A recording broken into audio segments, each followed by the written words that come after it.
Over 9 years, the difference was 162 million. Now, for a retailer, that is a staggering amount of beans, which is usually the way they measure the activity they need to perform. But the government spend is 180 times more than the company in this particular study. So there is something to be taken from that. Private sector initiatives.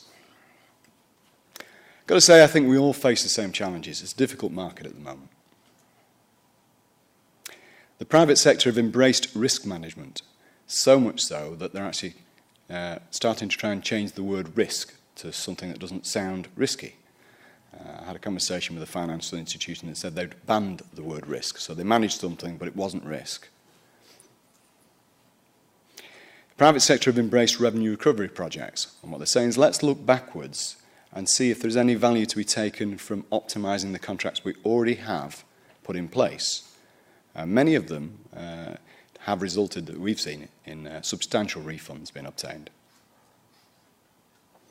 They're hedging contracts 3 years ahead and saying, let's stop the budgets increasing dramatically year on year. Let's level them out so we can say 3 years from now that our budgets won't be able to dramatically increase by 100%, and we won't be needing to explain why such a dramatic event has occurred. And they've also elevated the responsibility of energy to board level. I think part of this is the cost volatility, and part of it is a general belief that energy and conservation and sustainability are important issues for all companies and all entities. So conclusions, I hope I've got some, and I hope you'll agree with me I've got some. This first one is saving. I like the word $1 billion, but saving $1 billion does not cost $1 billion.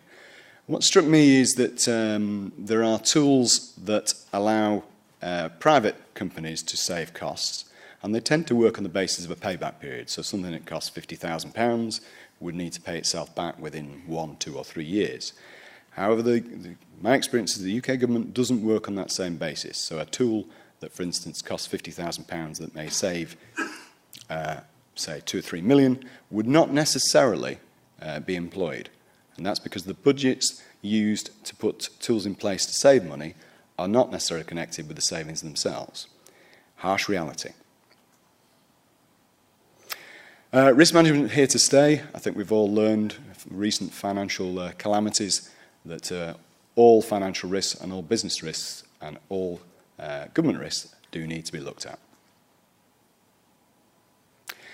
One of the other things we found is that most private companies, and indeed a substantial amount of public entities, pay more than is necessary for their utilities.